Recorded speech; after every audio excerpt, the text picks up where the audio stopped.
Hello! On se retrouve aujourd'hui pour parler des astuces pour moins dépenser pour accueillir bébé.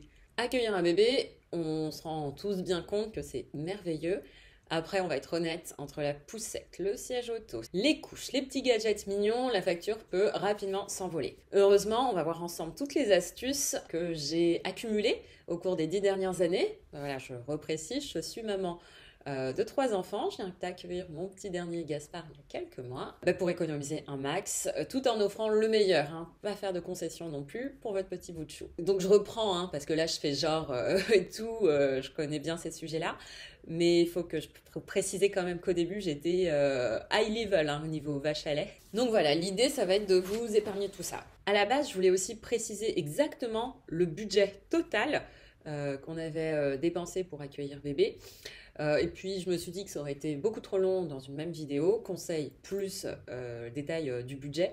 Donc je pensais vous proposer ça dans une prochaine vidéo, le tableau et en face la dépense, pour que ce soit bien parlant. Je sais qu'il y a des gens qui ont besoin de ça. Donc si ça vous intéresse et que vous ne voulez pas la louper, n'hésitez pas à vous abonner. On commence tout de suite avec les conseils. Le premier conseil, assez classique, faire un max d'occasion, hein, parce que franchement, vous en rendez tous bien compte, ça fait vraiment beaucoup de peine quand on a acheté un vêtement et qu'il l'a mis 2 semaines. Je crois que ça concerne vraiment beaucoup, beaucoup de parents, vu la quantité de vêtements neufs qu'on retrouve sur les sites de revente. Donc direction les vides-greniers, les applis, donc moi j'ai beaucoup utilisé Vinted, Le Bon Coin aussi.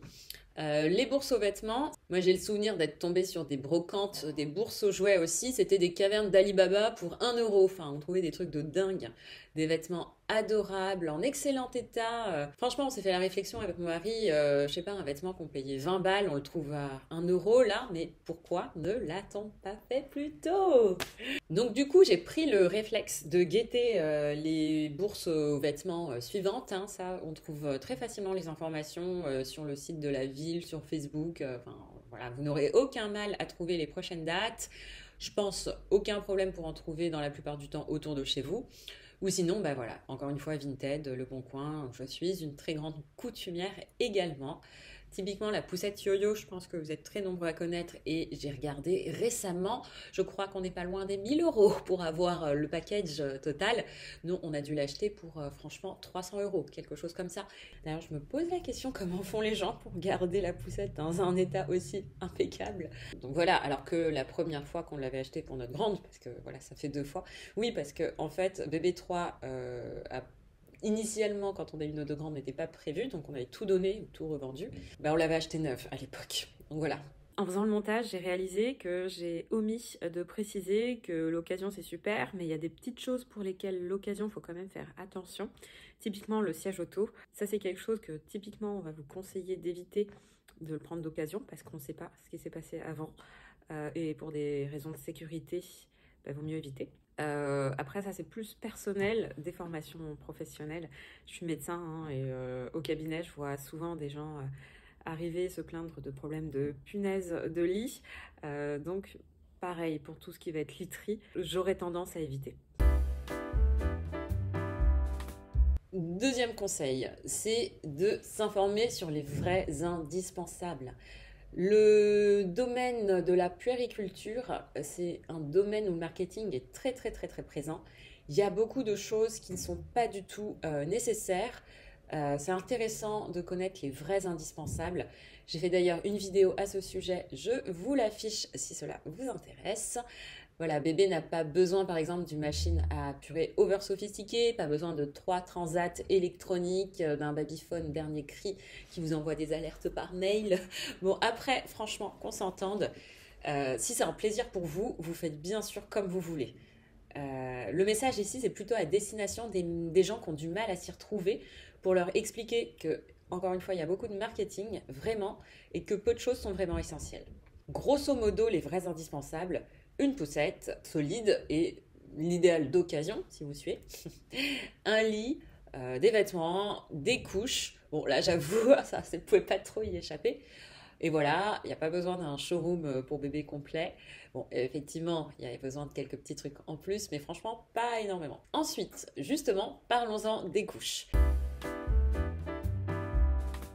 Les couches, qu'on s'entende, hein, c'est franchement un budget considérable, mais malheureusement incontournable. Voici ce qu'on peut faire pour réduire les frais. Typiquement, acheter en gros des packs de couches en grande quantité, c'est souvent plus économique. Et là, il y a moyen de faire des affaires de dingue.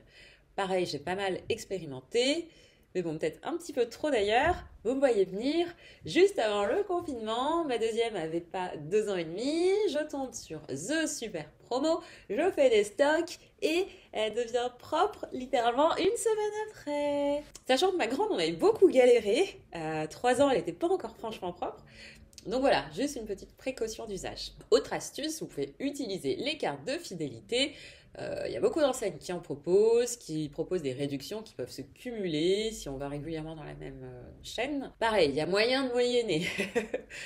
Commander en ligne aussi, les plateformes spécialisées offrent souvent des prix hyper compétitifs, souvent plus que les magasins physiques, tout simplement parce qu'elles ont moins de frais de gestion. Voilà, donc c'est bon à savoir aussi.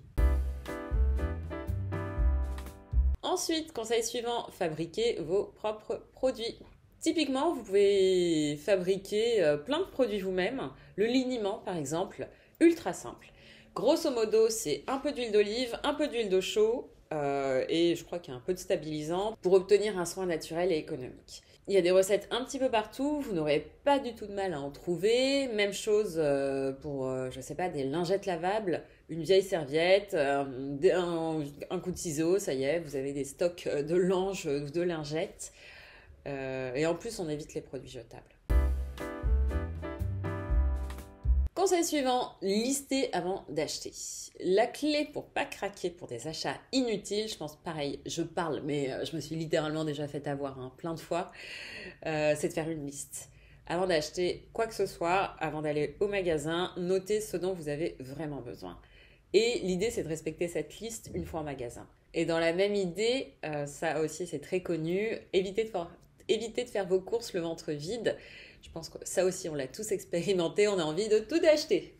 Et voilà pour ces astuces pour accueillir un bébé sans exploser votre budget. Et vous me connaissez, j'aime pas non plus être dogmatique ou extrême. Si vous avez envie de vous faire un kiff, c'est totalement ok. Comme je vous l'ai dit, on se retrouve aussi pour la deuxième partie de la vidéo avec la liste détaillée de ce que ça nous a compté d'accueillir un bébé. Si cette vidéo vous a aidé, laissez un petit like, partagez-la avec vos amis futurs parents et abonnez-vous pour plus de conseils sur la grossesse et la maternité. À très vite pour une nouvelle vidéo. Bye!